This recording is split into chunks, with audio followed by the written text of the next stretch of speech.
જય માતાજી મિત્રો, આજે આપણે વાત કરવાના છીએ અમેરિકાની વહુએ સાસુને આપ્યો કાગળ બનેલી ઘટના।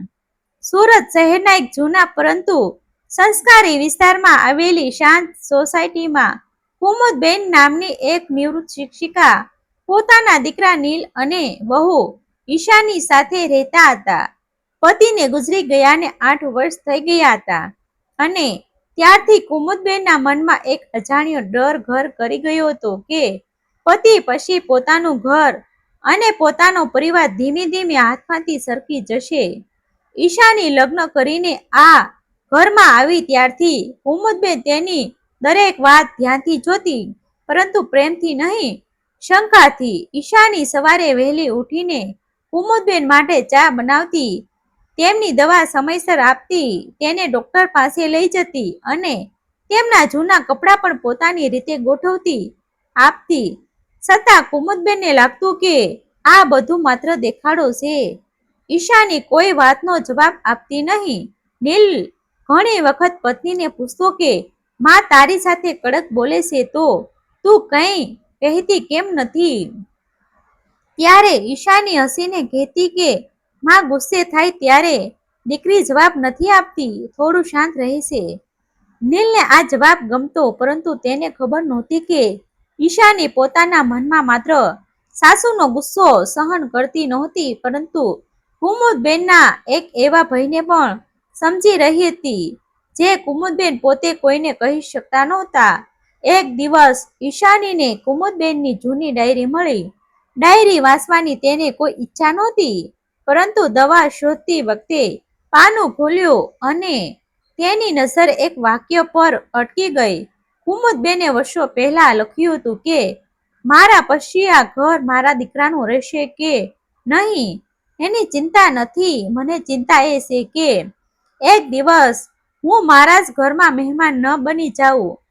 ઈશાનીનું હૃદય ભરાઈ આવ્યું। એ દિવસથી તેને સમજાયું કે કુમુદબેનનો કડક સ્વભાવ ખરેખર વહુ પ્રત્યેનો દ્વેષ નહોતો, પરંતુ પોતાના સ્થાન ગુમાવવાનો ભય હતો। તેણે એ વાત કોઈને કહી નહીં। થોડા મહિના પછી એક સાંજે ઘરમાં નાની વાત પરથી મોટો વિવાદ થયો। ઈશાનીએ કુમુદબેનને દવા સમયસર લેવા યાદ અપાવી, પરંતુ કુમુદબેનને લાગ્યું કે વહુ તેને આદેશ આપી રહી છે। તેમણે ગુસ્સામાં કહ્યું, હવે આ ઘરમાં મારી જ વાત કોઈ સાંભળતું નથી। તું આવી ત્યારથી મને લાગે છે કે આ ઘર મારું રહ્યું જ નથી। ઈશાની શાંત રહી। કુમુદબેનનો ગુસ્સો વધતો ગયો અને અંતે તેમણે એવું વાક્ય કહી નાખ્યું જે પછી તેમણે આખી જિંદગી યાદ રહેવાનું હતું। તેમણે કહ્યું, જો તને આ ઘરમાં રહેવું એટલું જ ગમે છે તો તું જ અહીં રહે, હું ક્યાંક ચાલી જઈશ, અથવા તું જ આવતીકાલે આ ઘર છોડીને જતી રહે। ઈશાની થોડી ક્ષણ માટે નિશબ્દ ઊભી રહી। તેની આંખોમાં પાણી આવ્યું, પરંતુ તેણે જવાબમાં માત્ર એટલું જ કહ્યું, મમ્મી, આવતીકાલે હું તમને એક કાગળ આપીશ। એ કાગળ જોયા પછી તમે જે નિર્ણય લેશો તે મને મંજૂર રહેશે। કુમુદબેનને લાગ્યું કે વહુ કદાચ પિયરમાં જવાની તૈયારી કરશે, પરંતુ એ રાત્રે ઈશાની એ કપડાં ગોઠવ્યા નહીં। તેણે પોતાના પિતાએ આપેલી જૂની ફાઇલ બહાર કાઢી। લગ્ન પહેલા તે એક નાની નોકરી કરતી હતી અને લગ્ન પછી પણ પોતાની આવકમાંથી થોડો ભાગ બચાવતી હતી। છેલ્લા 3 વર્ષથી તે એક કામ ગુપ્ત રીતે કરતી આવી હતી। કુમુદબેનને જૂના પુસ્તકો વાંચવાનો ખૂબ શોખ હતો અને તેઓ નિવૃત્ત પછી બાળકોને મફતમાં ભણાવતા હતા। ઈશાનીને ખબર હતી કે કુમુદબેનની અંદર આજે પણ શિક્ષક જીવતો હતો, પરંતુ તેમણે પોતાના માટે કોઈ કામ કે સ્થાન જોઈએ છે એ વાત તેઓ કોઈને કહેતા નહોતા।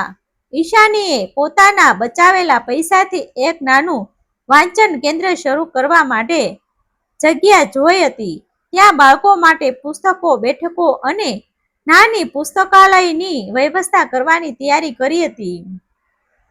પરંતુ સૌથી મોટું કામ હજુ બાકી હતું। ઈશાનીએ કુમુદબેનના નામે એક કાયદેસર દસ્તાવેજ તૈયાર કરાવ્યો હતો, જેમાં લખ્યું હતું કે ઘરનો જે ભાગ કુમુદબેનના અધિકારમાં હતો તેમાં તેમનો જીવન કાળ સુધીનો સંપૂર્ણ હક રહેશે અને કોઈ પણ વ્યક્તિ તેમની મંજૂરી વિના તે હકમાં ફેરફાર કરી શકશે નહીં.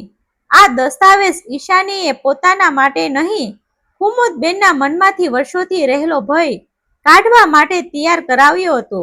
બીજા દિવસે સવારે ઈશાની સામાન્ય દિવસની જેમ ઉઠી. તેણે કુમુદબેન માટે ચા બનાવી, નાસ્તો પીરસ્યો અને તેમની દવા ટેબલ પર મૂકી. પછી એક સફેદ ફાઇલ લઈને કુમુદબેનની સામે બેઠી. કુમુદબેનના મનમાં હજુ ગઈ કાલનો ગુસ્સો હતો. તેમણે કહ્યું, કહે શું કાગળ છે? ઈશાનીએ ફાઇલ તેમની સામે મૂકી અને કહ્યું, ગઈકાલે તમે મને ઘર છોડવાનું કહ્યું હતું.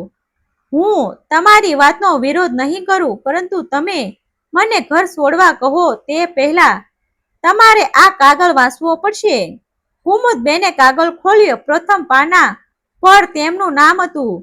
તેમણે આગળ વાંચ્યું અને તેમના ચહેરા પરનો ગુસ્સો ધીમે ધીમે અચંબામાં બદલાઈ ગયો. દસ્તાવેજમાં તેમના ઘર અંગેના અધિકારની સ્પષ્ટ નોંધ હતી. નીચે ઈશાનીની સહી હતી. કુમુદબેને તરત ઈશાની તરફ જોયું અને પૂછ્યું, આ શું છે? ઈશાનીએ કહ્યું, તમારું ઘર. કુમુદબેન બોલ્યા, પણ આ તો પહેલેથી જ મારું છે. ઈશાનીની આંખોમાં આંસુ આવી ગયા. તેણે કહ્યું, ઘર કાગળ પર તમારું હતું મમ્મી, પરંતુ તમારા મનમાં તમને લાગતું હતું કે કદાચ એક દિવસ આ ઘર તમારું નહીં રહે. હું એ ડર દૂર કરવા માંગતી હતી. કુમુદબેન કંઈ બોલી શક્યા નહીં. ઈશાનીએ ફાઇલમાંથી બીજો કાગળ કાઢ્યો. તેમાં નાનકડા વાંચન કેન્દ્રથી નોંધ હતી અને તેમનું નામ હતું કુમુદબેન જ્ઞાનકુંજ. ઈશાની બોલી, આ જગ્યાએ તમારા માટે જોઈ છે. તમે બાળકોને ભણાવવાનું કામ ફરી શરૂ કરો. પૈસા મેં મારી બચતમાંથી રાખ્યા છે. આ કેન્દ્ર તમારા નામે રહેશે. તમે કોઈના પર આધાર રાખ્યા વગર તમારું મનનું કામ કરી શકશો. કુમુદબેનના હાથ કાપવા લાગ્યા. તેમણે પૂછ્યું, તું આ બધું ક્યાંથી કરી રહી છે? ઈશાનીએ ધીમેથી કહ્યું, લગ્નના 3જા વર્ષથી તમે જ્યારે પણ કહેતા કે હવે મારી કોઈ જરૂર નથી, ત્યારે હું અંદરથી વિચારતી કે તમને જરૂર મારી નથી, તમને તમારી પોતાની ઓળખની છે. કુમુદબેનની આંખોમાંથી આંસુ વહેવા લાગ્યા. તેમણે ફાઇલ બંધ કરી અને કહ્યું, પણ મેં તમને કેટલું દુઃખ આપ્યું છે, તારા વિશે કેટલી ખોટી શંકા કરી છે. તું મારી સાથે ક્યાંય ઊંચા અવાજે બોલી નથી. શા માટે? ઈશાનીએ તેમની પાસે ગઈ અને ધીમેથી બોલી, કારણ કે મને તમારી વાતો કરતા તમારી આંખોમાં દેખાતો ડર વધારે દેખાતો હતો. તમે મને દૂર ધકેલતા હતા કારણ કે તમને લાગતું હતું કે હું તમને તમારા દીકરાથી દૂર કરી દઈશ. પરંતુ મમ્મી, હું તો તમને તમારા દીકરા સાથે વધુ મજબૂત રીતે જોડવા માંગતી હતી. કુમુદબેન અચાનક ઊભા થઈ ગયા અને ઈશાનીને ગળે લગાવીને રડવા લાગ્યા. તેમણે કહ્યું, હું તને વહુ સમજતી રહી અને તું મને માં સમજીને જીવતી રહી. ઈશાની પણ રડી પડી. એ સમયે નીલ દરવાજા પાસે આવીને ઊભો હતો. તે બંનેને ગળે મળેલા જોઈને અટકી ગયો. કુમુદબેને તેને ફાઇલ આપી અને કહ્યું, આજે તારી પત્નીએ મને એવો કાગળ આપ્યો છે જે મારા આખા જીવનની સૌથી મોટી શ્રમ પણ છે અને સૌથી મોટું ગૌરવ પણ. નીલે કાગળ વાંચ્યો અને તેની આંખો પણ ભીની થઈ ગઈ. તેણે ઈશાનીને પૂછ્યું, તું મને ક્યારેય કેમ નહોતી કહી? ઈશાનીએ કહ્યું, કારણ કે જો હું તમને કહું કે હું મમ્મી માટે કંઈ કરી રહી છું, તો કદાચ એ કામ તમારું બની જાય. હું ઈચ્છતી હતી કે મમ્મીને એક દિવસ સમજાય કે તેમની વહુ એ નહીં, તેમની દીકરીએ તેમના માટે આ કર્યું છે. કુમુદબેને તરત ઈશાનીનો હાથ પકડી લીધો અને કહ્યું, આજથી તું મારી વહુ નથી, તું મારી દીકરી પણ નહીં, કારણ કે દીકરીને પણ ક્યારેક પરણીને જવું પડે છે. તું તો મારા ઘરની એ વ્યક્તિ છે જેને હું હવે ક્યારેય મારી પાસેથી દૂર થવા નહીં દઉં. ઈશાની હસતા હસતા રડી પડી. થોડા દિવસ પછી કુમુદબેન જ્ઞાનકુંજ શરૂ કર્યું. સોસાયટીના બાળકો ત્યાં ભણવા આવવા લાગ્યા. કુમુદબેન ફરી પોતાના જૂના સ્વરૂપમાં આવી ગયા. તેમની આંખોમાં હવે ભય નહોતો. એક સાંજે તેમણે ઈશાનીને પોતાની પાસે બેસાડી અને જૂની ડાયરીનું એ પાનું બતાવ્યું, જેમાં તેમણે વર્ષો પહેલા લખ્યું હતું કે કદાચ એક દિવસ પોતાનું જ ઘર પરાયું બની જશે. તેમણે એ પાનાની નીચે નવી શાહીથી એક વાક્ય લખ્યું હતું, આજે સમજાયું કે ઘર દિવાલોથી પોતાનું નથી બનતું.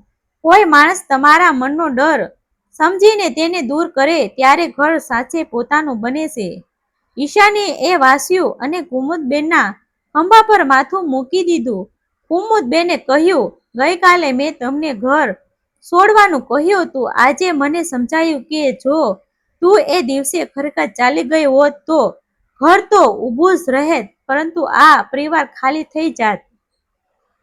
ઈશાનીએ તેમની આંખોમાં જોઈને કહ્યું, મમ્મી, કેટલીક વાતો જીવનમાં પાછી ખેંચી શકાતી નથી, પરંતુ એક સાચો સંબંધ તેમને માફીને નવી શરૂઆત કરી શકે છે.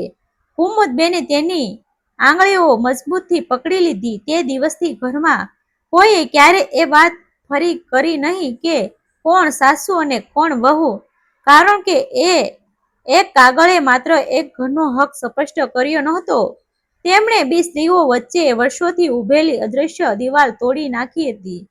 અને કુમુદબેન જ્યારે પણ પોતાની ફાઇલ ખોલતા ત્યારે સૌથી પહેલા મિલકતનો દસ્તાવેજ નહીં, પરંતુ ઈશાનીના હાથથી લખેલું નાનું વાક્ય વાંચતા, મમ્મી, તમારે કોઈના ઘરમાં રહેવાનું નથી, કારણ કે જ્યાં સુધી હું છું ત્યાં સુધી આ ઘર તમારું છે. એ વાક્ય વાંચીને તેમની આંખો આજે પણ ભીની થઈ જતી, પરંતુ હવે એ આંસુ દુઃખના નહોતા. તેમણે મોડેથી મળેલી એક એવી દીકરીના હતા જેને તેમણે ક્યારેક પોતે જ પોતાના ઘરથી દૂર કરવાની વાત કરી હતી. આ વાર્તા સંપૂર્ણ કાલ્પનિક છે. તેમાં દર્શાવેલા પાત્રો, પ્રસંગો અને ઘટનાઓ કોઈ વાસ્તવિક વ્યક્તિ કે ઘટના સાથે સંબંધિત નથી, માત્ર મનોરંજન અને ભાવાત્મક સંદેશ માટે રજૂ કરવામાં આવી છે. આભાર મિત્રો. ગમે તો શેર